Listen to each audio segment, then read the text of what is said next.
The Revenge of Chicken Lee. The Man Who Rode Alone. Los Molinos was a strange place to grow up.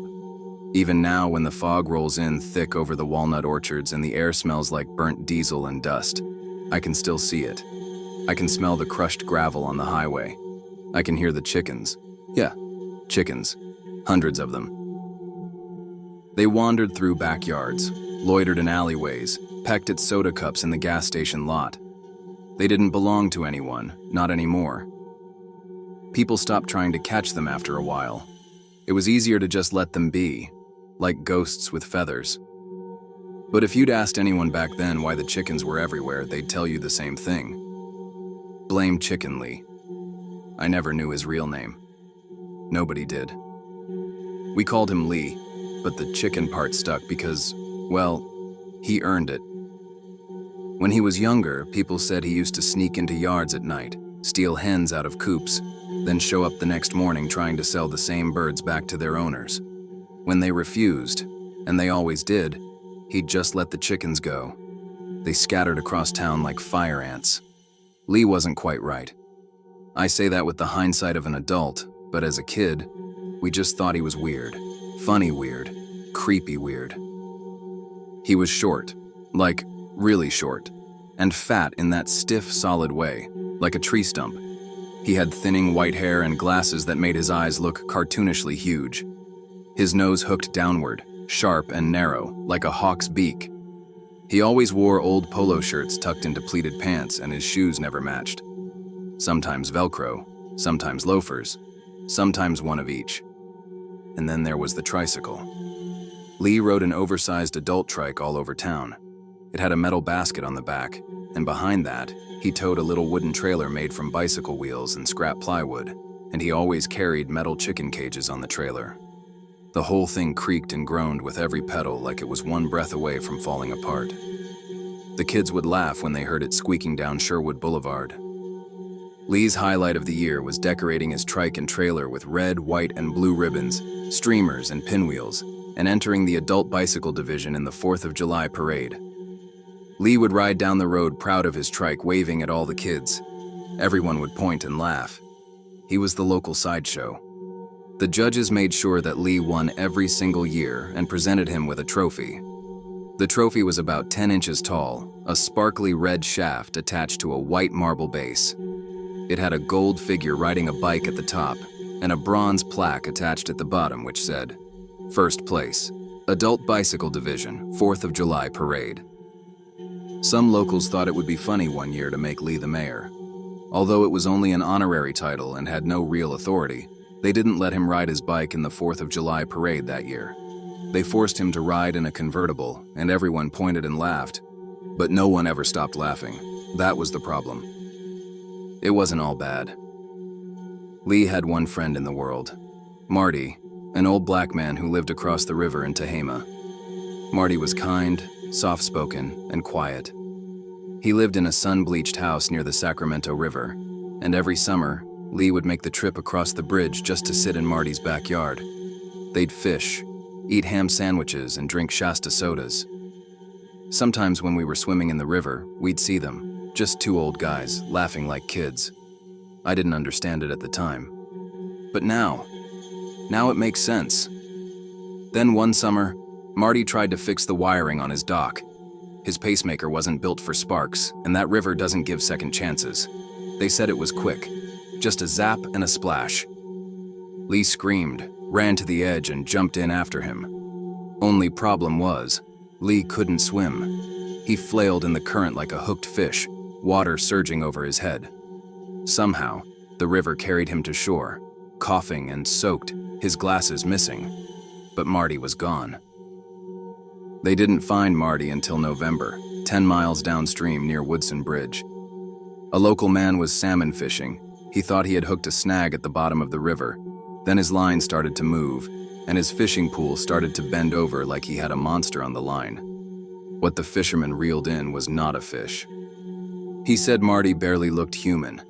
His body was bloated and waterlogged. What was left of his skin looked like shredded rice paper, and his mouth was stuck in an unnatural gape like he had seen the devil himself. After that, Lee changed. No more 4th of July parades, no more tricycle decorations, no more Chicken Lee waving to kids like he used to. He stopped speaking, stopped smiling, stopped being the town joke. People noticed. Some even felt bad. That's when Bar 99 made the mistake. They let him in. He'd always been banned, mean drunk, they said. But after Marty died, the town looked the other way. Figured he needed a break. A shot of whiskey and a shoulder to lean on. Lee got drunk.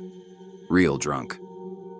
Then one of the locals, feeling generous, or maybe guilty, drove him home, back to the little house off Highway 99. It was foggy that night. One of those nights where you can't see your hand in front of your face. The kind of fog that swallows noise, makes you feel like you're underwater even though your feet are dry. They dropped him at the curb. He got out, wheeled his trike up the drive, and the truck pulled away. But Lee never made it inside that night. Instead, he wandered into the middle of the highway. They say 4 different cars hit him before anyone realized what they were running over.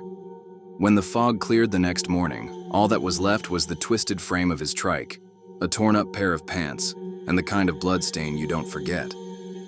The town grieved, briefly. Then the joke started again. Why did Chicken Lee cross the road? To get run over. People laughed. Kids told the story at sleepovers. Bar 99 kept the old trophies he used to win every 4th of July. First place, Adult Bicycle Division, 4th of July Parade, and placed them behind the bar like war medals. Everyone thought it was over. But it wasn't. Because some nights, when the fog rolls in just right, you can still hear the squeak of that tricycle. And if you're really unlucky, you might just see the chickens watching you from the shadows. It started with the chickens. About a week after Lee's funeral, if you could call it that, people started noticing they were gone. Not all at once, just fewer of them. At first, no one thought much of it. Maybe the county finally cracked down. Maybe animal control stepped in. But that wasn't how Los Molinos worked. This was a town where feral chickens were part of the scenery, just like the walnut orchards, the rusty irrigation ditches, and broke-down cars and driveways. And yet, the chickens vanished. No feathers, no tracks, no bodies, just gone. I remember walking down Stanford Avenue one morning and realizing how quiet it was. No fluttering from under porches, no clucks in the distance, no crowing. You never realize how much noise they made until they weren't making it anymore. Then came the fog. Now, fog isn't unusual in Tehama County, especially not in the fall. But this fog was different, thicker, colder, like it came from the river itself. It rolled in before the sun went down and didn't lift until well after morning. You could walk 5 feet from your porch and disappear into it. And in that fog, people started seeing things. At first, it was just whispers. Kids daring each other to bike around after dark. Stories about shadows on the road. One boy swore he heard a squeaky wheel turning slowly outside his bedroom window. Just once. And then silence. We laughed it off. That's what you do with ghost stories in small towns. You laugh, or they get in your head. Then Travis Mson died. Travis wasn't what you'd call a good man. He peaked in high school, loud, angry, constantly drunk. He worked odd jobs, mostly for cash, and spent most nights at Bar 99, yelling at the TV and pretending people still respected him. He used to torment Lee. I heard stories about Travis throwing rocks at the tricycle when he was a kid. He once tied a chicken to Lee's trailer as a joke, and told people he'd made a mobile egg machine. After Lee died, Travis laughed louder than anyone. The night Travis died, the fog came in heavy, thick enough to blur the gas station lights from across the street. Travis had been kicked out of Bar 99 after breaking a stool. Witnesses said he was slurring badly, yelling something about dead freaks riding trikes. He took the path behind the post office to get home. It was the last time anyone saw him alive. They found him the next morning. His body was slumped against the brick wall behind the drop box. His face was barely recognizable, torn and punctured in dozens of places. Not clawed, not bitten, punctured, like someone or something had jabbed him repeatedly with dozens of sharp, irregular tools. There were feathers stuffed into his mouth, blood smeared around his neck, and jammed into his chest was a small brass plate. Bent, scratched. I saw it with my own eyes. First place, Adult Bicycle Division, 4th of July Parade. That's when people stopped laughing. The sheriff said it was an animal attack, a rabid dog, maybe a mountain lion. But no animal would have done what was done to Travis. They kept the details out of the paper, but everyone knew. In towns like ours, secrets don't last longer than a day. Fear moves faster than fire. The whispers turned into questions, and people remembered the jokes, the teasing, the years of cruelty, and they remembered the chickens. Because they didn't just vanish, they followed their master. A few days after Travis' funeral, I was at Lil T's market a little after dusk. Tim was getting ready to close for the night. He was behind the counter restocking candy when I asked him if he was going to get the new flavor of Twix. He didn't answer right away. Then he looked up, tired-eyed, and said, "You hear that squeaking last night?" I asked what he meant. Tim stepped around the counter and walked to the front window. He stared out into the thickening fog like he expected to see something coming through it. "I heard it clear," he said. "Just past midnight. Tricycle wheels. Rusty. Rolling right along the sidewalk." I laughed a little. I thought he was joking. He didn't smile. There weren't any footsteps, just that wheel squeaking, and the smell. He trailed off. I asked him what it smelled like. "Wet feathers," he said quietly. "Wet feathers and hot metal." He wiped his hands on a rag, like the memory made him feel dirty. Then he turned the store lights off without another word and locked the front door behind me. When I left that night, the fog was already rolling in. I pulled my jacket tight and started pedaling home. About halfway there, I passed the old church on Orange Street. That's when I saw it, a single chicken, standing still at the edge of the road, watching me. I stopped my bike. The chicken didn't move. It didn't blink. Just stood there, head tilted slightly to one side, staring at me. Then I heard it. Creak, somewhere behind me. I spun around. Nothing. It had been nearly 2 weeks since Travis Mson died behind the post office, and the fear in Los Molinos was starting to take shape. People still went to work. Kids still caught the bus. But no one walked alone after dark, and no one joked about Chicken Lee anymore. At least not out loud. Some nights the fog rolled in so heavy it felt like the whole town was underwater. Headlights were useless. Sound vanished into the mist like it was being swallowed. A few folks said they heard strange noises, metal creaking, feathers rustling, something dragging along pavement, but they never found the source. Then Ryan Sullivan was killed. Ryan lived alone out on Merrick Road, on the west end of town where the orchards grew denser and the streetlights gave up trying. His place was part junkyard, part auto shop, 2 acres of rusted engines, stripped frames, and oil-stained gravel. He'd been running his shop solo since his dad died in the 80s. Everyone knew Ryan, and most people didn't like him. He was loud, mean, and proud of it. You didn't go to him for good service. You went because he was the only guy who wouldn't overcharge you for fixing a carburetor. That, and because you were afraid to tell him no. Ryan hated Lee. He was one of the worst. I remember hearing Ryan brag at the gas station about locking Lee in a chicken coop overnight. Said he fed him birdseed through the wire and told him he'd finally found his people. Lee never reported it. Nobody ever did. After Lee died, Ryan laughed harder than anyone, said it was poetic, that the town chicken finally got flattened. He'd bragged about that too. On the night he died, the fog was like a living thing. It rolled low and thick over the orchards, coiling around trees and fences like smoke. It silenced the world. No one saw what happened to Ryan, but we know where it started.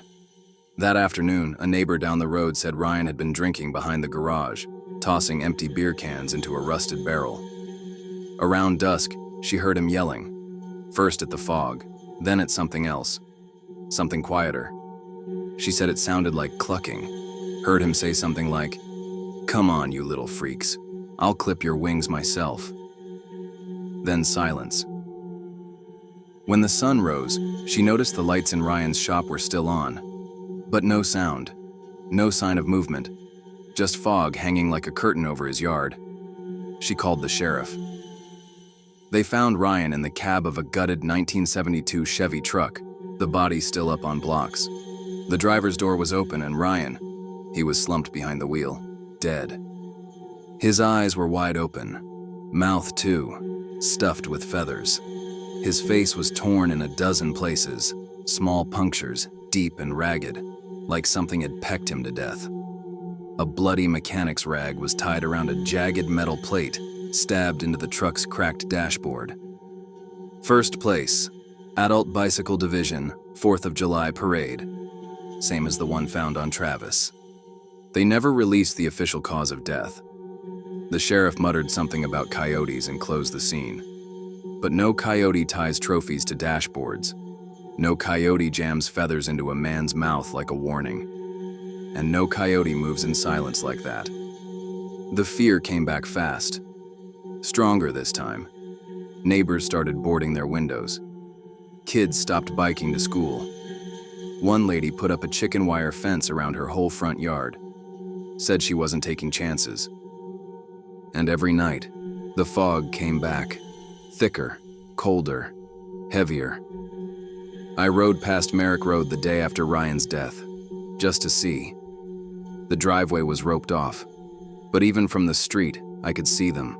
Footprints, not boots, not shoes, three-toed chicken prints, burned black into the dirt. They led from the orchard, all the way up to the cab of that truck. After Ryan's death, it was like the whole town started holding its breath. The fog never left, just lingered like smoke, thick and quiet. Sheriff's deputies started patrolling more, but they never stayed out past dusk. They'd drive a loop around town, flash their lights once or twice, then vanish before the fog got too deep. People started whispering about how the fog had eyes.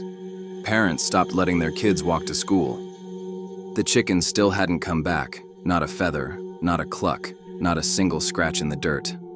I didn't sleep much that week. But that night, that one night, I'll never forget it for as long as I live. It started with the wheel, that slow, shrill creak just outside my window. I sat up in bed, heart already pounding. My room was cold. I don't mean cool, I mean cold. The kind of cold that creeps into your bones like river water. The kind of cold that's paranormal. The fog was pressed against the window pane, thick and white, and I could smell something through it, like scorched feathers and rotting eggs. A stink so foul it curled in my nostrils and clung to the back of my throat. Then I heard the voice, not loud, not even human sounding. It was Lee. He was whispering, talking to the chickens. He muttered things like, "Hold him down. He poisoned your food, you remember that? Every seed turned bitter, every beak burned red." Then came the sound of someone struggling. Muffled grunts, gagging, then screaming. I slid out of bed and crept toward the window, hand shaking as I reached for the curtain. That's when something slammed against the glass. I screamed. A man's face, smeared in blood, was pressed against the pane, mouth wide open and eyes shredded, like something had pecked them out. One hand smeared red down the glass. I saw bits of skin and nail hanging off his fingers. And then him, Chicken Lee. His face rose into view just behind the dying man. It was inhuman. Not rotted, not ghostly, twisted. Like his features had melted and been stitched back together wrong. His eyes were wide, glowing faintly. His nose was still hooked, still sharp. But now it was beaked like bone.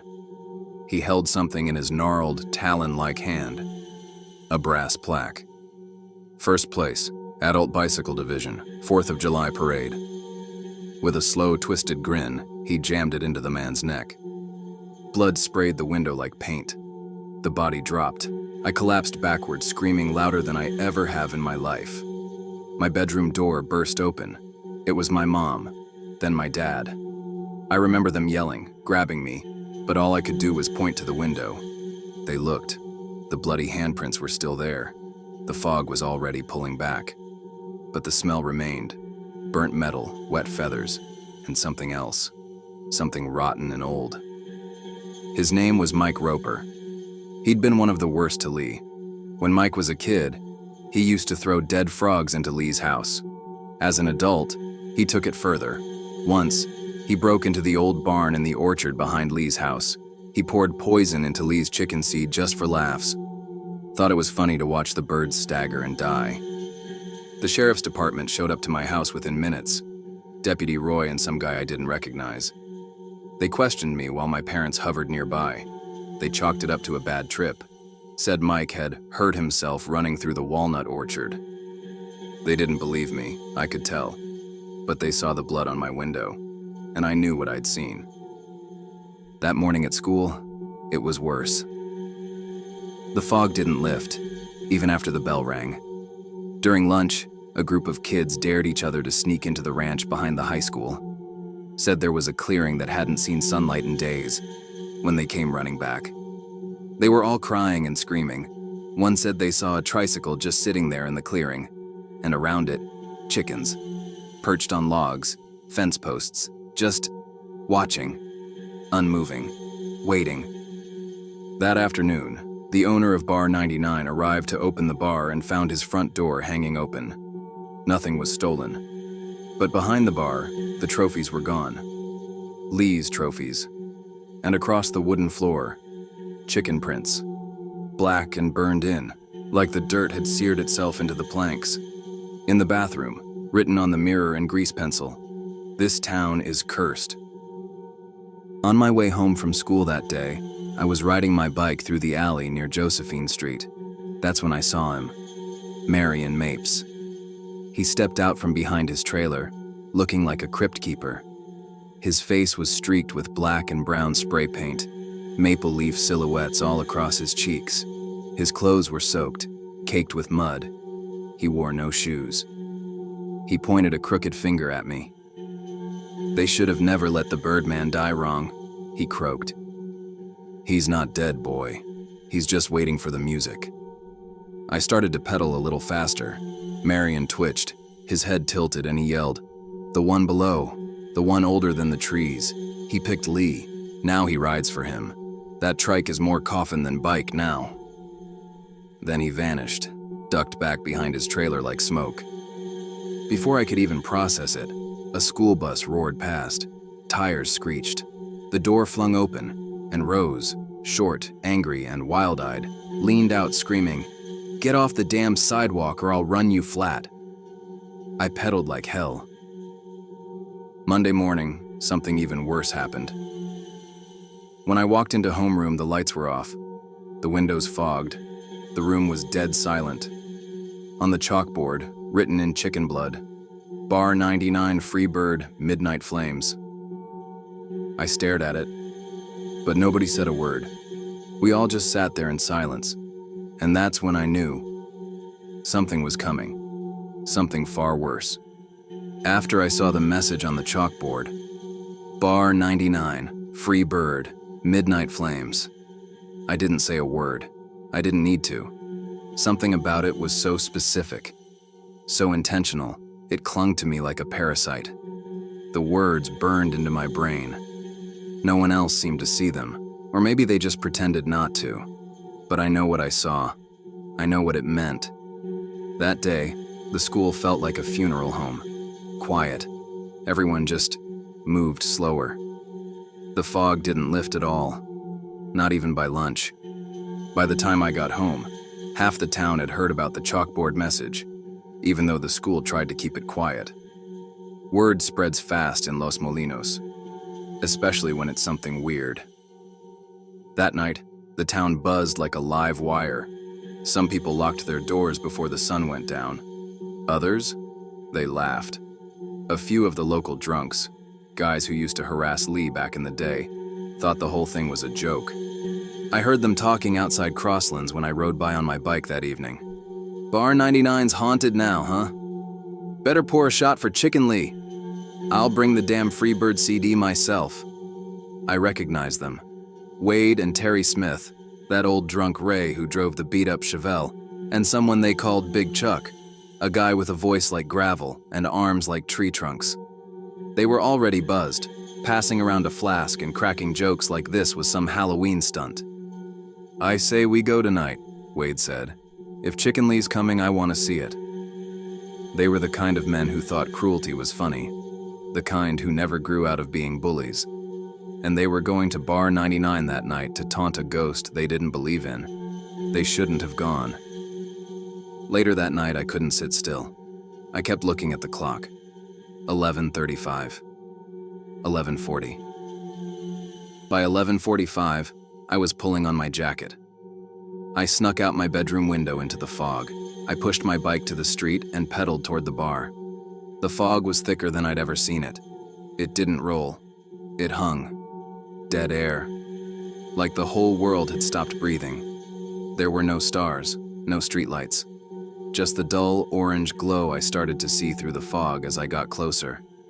It took me about 15 minutes to reach the old welding shop across from Bar 99. I ditched my bike behind it and crept up to the old log at the edge of the bar's gravel parking lot. That's when I saw it. Fire. Flickering behind the bar's warped glass windows, like something small was burning. Not an explosion, not a wild blaze, more like a ritual. And the music. Freebird. It wasn't playing through speakers. It sounded old, warped, like it was echoing from a dusty vinyl on a dying turntable. Then I saw movement inside. Shadows, people running, thrashing. I couldn't hear their voices, but I could see their panic. Someone slammed against the inside of the window, then was yanked backward into the dark. Another man burst through the door. It was Big Chuck. He was on fire. Flames crawled up his shirt, licking the side of his face. He dropped to the ground and rolled, but it didn't help. Chickens were on him before he could scream, dozens of them, pecking and tearing like piranhas. Then another man stumbled out. Ray, I think. His arms were shredded. One eye was gone. He made it 5 steps before something caught his foot and dragged him backward, screaming into the doorway. The tricycle rolled out next. No one was pushing it. It creaked along the wooden porch, one slow turn at a time. The little basket on the back was stuffed with feathers and bones. A trail of blood dragged behind it, soaking into the wood. Then came the footsteps. Wet, squelching. Chicken Lee emerged from the smoke. His clothes were still the same, those tucked-in polos and pleated pants, but they were blackened now, burned in spots, clinging to twisted skin. His face was a nightmare. Stretched, scorched. Half of it looked melted. His glasses were gone, but his eyes glowed faintly in the fog, like dying coals. One hand dragged a rusted lawn ornament, the metal rooster from in front of the bar. The other clutched a brass plaque. First place, Adult Bicycle Division, 4th of July Parade. He didn't speak. He didn't need to. He just walked past the dying man on the steps, raised the plaque, and brought it down on his skull. Once, twice, 3 times. Until he stopped making noise. I wanted to run, but I couldn't move. Then, he looked up, through the fire, through the fog, right at me, his head tilted. And then he smiled. Not like a happy smile. Not like someone recognizing an old friend. It was the kind of smile a spider might make if it could grin, if it knew you were tangled and helpless and too stupid to run. I stumbled backward, slipping in the gravel. I hit the dirt hard, scrambled up, and ran across the street, grabbing my bike as quickly as I could. I didn't stop pedaling until I reached my house. I didn't sleep that night. I sat in the corner of my bedroom, staring at the window, at the fog, that thick, dark, sinister fog. I held my baseball bat tightly in my hands, just waiting. Waiting for that sound. For that creak. For the smell. Wet feathers, burnt metal, rotten eggs. After that night, there was no doubt. Chicken Lee was back, and this time, he was keeping score. As the sun rose, the fog remained. It curled low to the ground, thick and unmoving like a blanket of smoke refusing to lift. I sat there, still in my room, heart pounding against my ribs, trying to decide what I should do. In hindsight, I should have gone to my parents, told them everything. But the curiosity of a 12-year-old mind got the better of me. I snuck out before they woke up, quiet, careful. I grabbed my bike and pedaled back toward Bar 99. The fog hadn't lifted. If anything, it had thickened, like the fire had bled into the sky and stained it forever. The place was a black skeleton now. Charred walls, broken beams, half the roof caved in. Ash floated through the air like snow, swirling in ghostly spirals. The smell was unbearable. Burnt wood, wet feathers, and something sweet and rotting. But the tricycle was gone. Where it had been, just in front of the porch, was now a patch of scorched earth. And sticking out of the dirt like a gravestone was that brass plaque. First place, Adult Bicycle Division, 4th of July Parade. It was bent, blackened, buried halfway like someone had driven it into the ground with rage. On the side of the building, in the soot-stained siding, were 5 words, scratched deep with something sharp. 7 down, 1 to go. Later that morning, the sheriff's department roped the place off with sagging yellow tape. News vans showed up, their antennae stabbing upward through the haze. Sheriff Todd gave a quick statement. Tragic accident, faulty wiring, alcohol likely involved. But I stood just close enough to hear the deputies whispering. That burn mark in the floor? It looks like a giant chicken foot.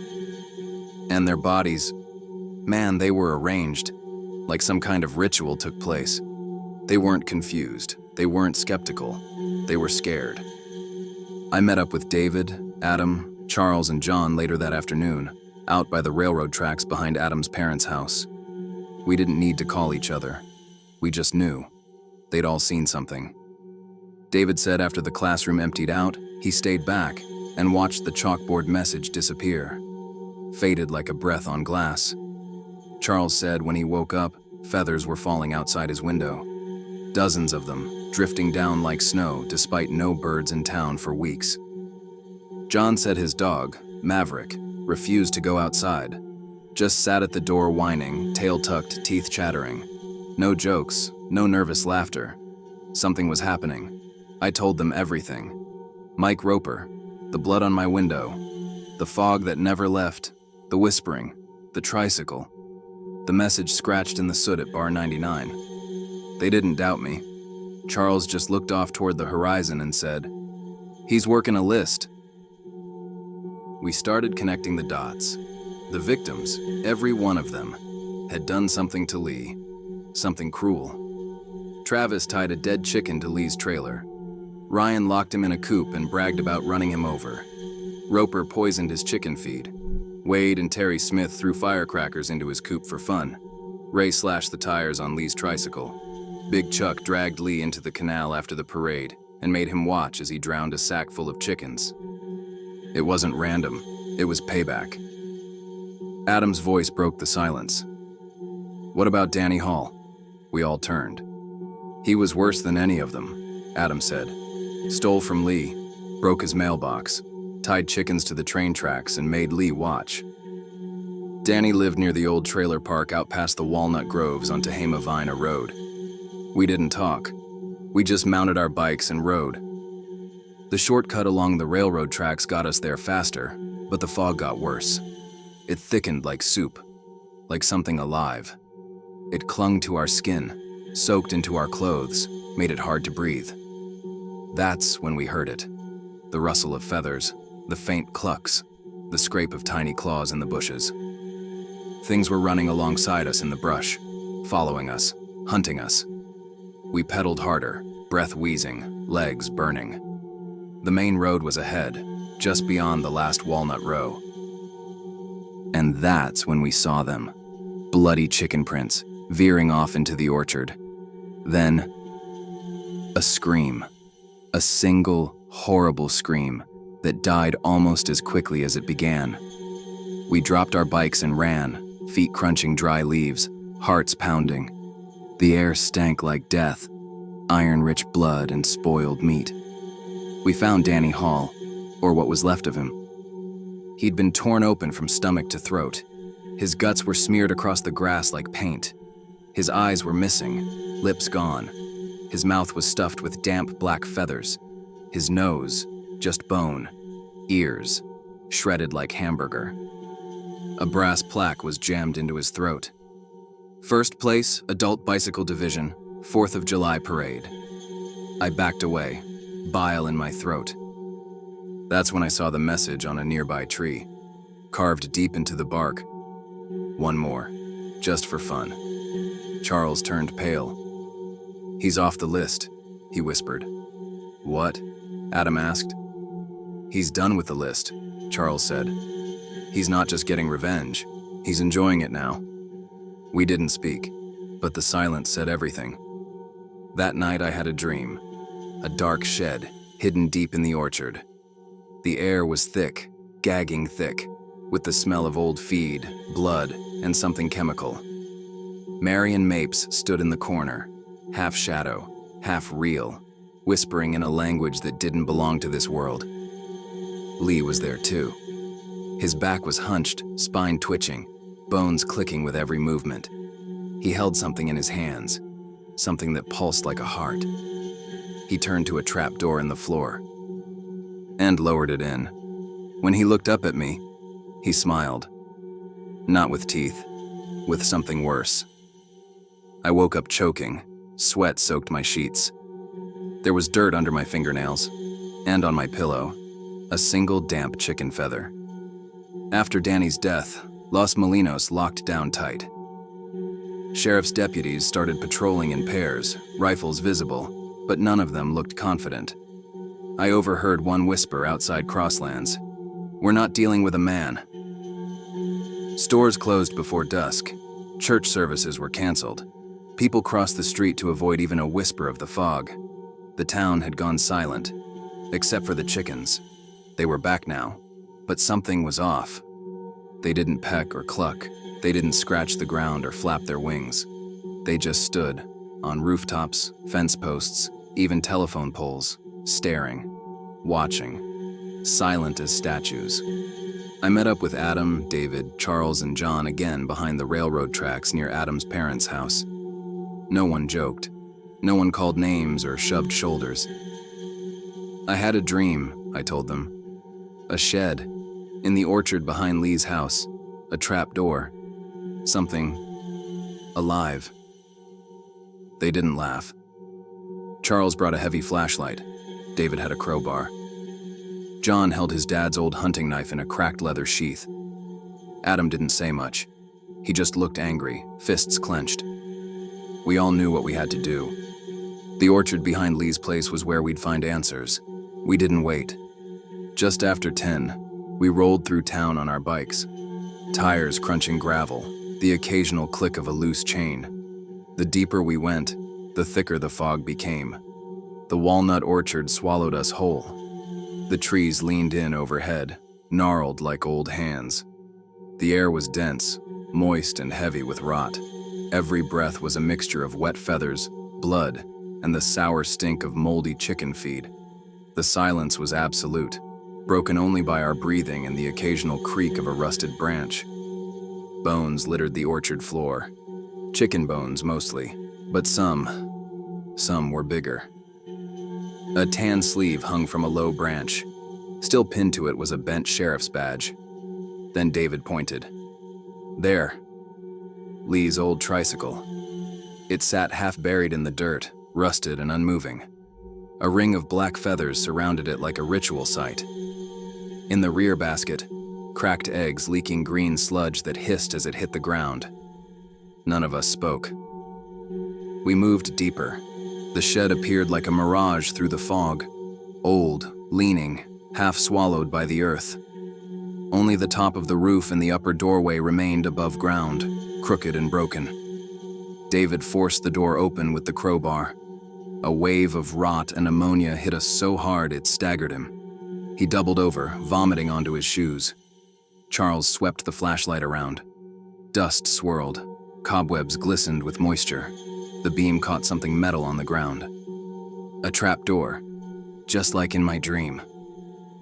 It was bolted shut with corroded latches, covered in tar-like feathers that seemed to shimmer wetly in the beam. The dirt around it had been disturbed. Something had been coming in and out. David hesitated, wiped his mouth, and popped the latches. They snapped like old bones. The wood creaked, then groaned, then opened. A black hole stared back at us. A ladder descended into the earth. The smell that rose from below was far worse. Sulfur, rot, blood, and something else. Something unnatural. Something wrong. We heard a sound, wet, squishing, like raw meat being kneaded. John gripped his knife. Adam swallowed hard. David turned pale again. Adam pointed to the wall. Carved into the splintered wood and ragged claw marks, "You forgot me, but I remember." And beneath it, in smaller letters, "Next time, I come for one of you." Above the trapdoor, swaying slightly from a nail in the rafters, hung a blood-stained brass plaque. First place, Adult Bicycle Division, 4th of July Parade. We stood there, surrounded by the stink, the silence, the memory of screams. David's voice cut through it all. "We need to go down there." Charles shook his head. "We're not ready." John stepped forward, knife drawn. "We end it now." Adam turned to me. "It's your call." I looked at the black hole, my heart drumming in my ears. The fog behind us curled through the broken door like a living thing. I stepped closer. I think there's no turning back. I looked down, into the dark. An ominous creak came from behind us. I gripped the edges of the trapdoor and stared down into the black void below. The foul air that rose up burned my nose.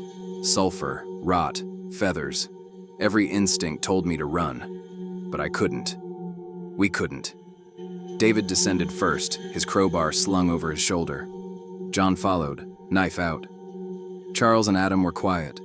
No more arguments, no more bravado, just grim resolve. I went last. The ladder groaned beneath our weight, and every rung felt like it might snap. The deeper we went, the colder it got. The light from Charles' flashlight flickered in the darkness like it didn't want to shine. Every breath I took was thick with decay, like breathing through wet burlap soaked in death. The floor beneath us was packed dirt, moist and uneven. Something squished beneath my shoe. I didn't look. We stood in a low-ceilinged tunnel supported by rotted beams. The walls were lined with bones, mostly chicken, some not. Feathers were fused into the dirt like veins. The smell down there made our eyes water. Rotten meat, old ammonia, burned plastic. "This place is wrong," Adam muttered. He wasn't wrong. We moved deeper into the maze, tunnels twisting like intestines. We passed melted trophies, warped and blackened. A doll dressed like Lee sat in a corner, head torn off, surrounded by cracked eggs leaking brown sludge. One of the tunnels opened into a room with mannequins, 5 of them, wearing tattered versions of our old clothes. They were arranged like they were playing Red Rover, but their heads were turned to face the door. Charles swept the flashlight over a jar filled with chicken eyes suspended in greenish liquid. Another jar held teeth, human teeth. Some were baby teeth, some had braces. That's when we heard it. Creak. From above, the trapdoor. It slammed shut. Boom. Darkness swallowed us completely. John screamed and spun in a circle, knife raised. David cursed. Charles pounded on the ceiling with the flashlight handle. The sound echoed through the dirt like we were inside a coffin. We were trapped. Somewhere deep in the maze, the tricycle squeaked. Once, twice, then silence. We ran. The moment that squeaky wheel echoed through the tunnels, every one of us bolted. My lungs burned with every breath. The tunnels twisted like they were alive, bending when we weren't looking, closing behind us. The earth groaned like it resented our presence. We hit a fork. Charles and Adam veered left. I followed David and John to the right. We were separated. I could hear Charles shouting. Then silence. Then a scream, short, sharp, guttural. We kept running. The tunnel opened into a long chamber with multiple openings. Charles and Adam burst through a tunnel to our left and ran over to us. Carvings lined the walls, names etched in blood. Each one scratched out, violently. All except 5. Our names. Lee was toying with us. Then he appeared. He dropped from the ceiling like a spider. His face was burnt, melted. One eye dangled from its socket like a yoke. He moved like a puppet missing strings, twitching inhumanly. His hand held something jagged. A broken bicycle spoke, sharpened to a point and dripping red. He lunged. We started to run again. We had no idea where we were going. We just needed to get away from Lee. The tunnels blurred. Feathers rained from above. Claws scraped the walls behind us. The air filled with the stench of wet feathers and rot. John tripped and nearly fell into a pit of bones.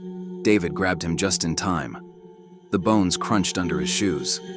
I turned to see Lee skittering after us on all fours, mouth stretched into a grin far too wide, eyes glowing with something ancient and wrong. "Come here, boys," he screeched, voice layered with distortion like a dozen mouths speaking at once. "I'm coming for you. I'm coming for all 5 of you." We burst through a collapsing wall. Just as Lee lunged again, the tunnel behind us caved in. Dust exploded into the air. Everything shook. I tasted blood in my mouth from how hard I was breathing. We stumbled forward, coughing. Then, daylight. We emerged, blinking, onto a rocky slope. The Sacramento River flowed just ahead of us. The sky was gray. The fog lingered on the treetops, but here it felt thinner. The air smelled like water and trees. We were out. All 5 of us. Alive. But not whole. We didn't talk much after that. The deputies called it a missing persons case. Said Danny Hall must have run off. No bodies. No evidence. The old orchard? They sealed it off. Said it was unstable. But I saw the fear in their eyes when they stood near that barn. Nobody believed us. Not even our parents. But they saw the changes in us. Adam barely slept. David stopped eating chicken. Charles had this twitch in his eye that wouldn't go away. John carried that knife everywhere like it was part of his hand. And me? I kept listening. To the wind. To the quiet. To the spaces between. 2 weeks passed. The fog began to lift. The chickens disappeared again. Life in Los Molinos started crawling back to normal. Almost. But normal doesn't erase what we saw. Then, one night, I woke up to a sound. Squeak, squeak, squeak. I got out of bed and walked to the window. The tricycle sat at the edge of my yard. Its front wheel turned slowly in the breeze. Hanging from the handlebars was John's hat. I turned to call out, but when I looked back, it was gone. The yard was empty, but I swear. I heard breathing, and behind it, deep, barely audible, chickens, clucking, like laughter in the dark. Thank you for stepping into the shadows with us. If you enjoyed this tale, subscribe to Sinister Phantom Tales and make sure to like and share this story with your bravest friends. New hauntings emerge every Monday, Wednesday, and Friday, so stay close. The next tale may be darker than the last. Every story you hear is original, born from the blood-soaked soil of Tehama County, the cursed woods of Lassen National Forest, and the ancient secrets beneath Mount Shasta. These are not just stories. These are sinister phantom tales. Sleep tight.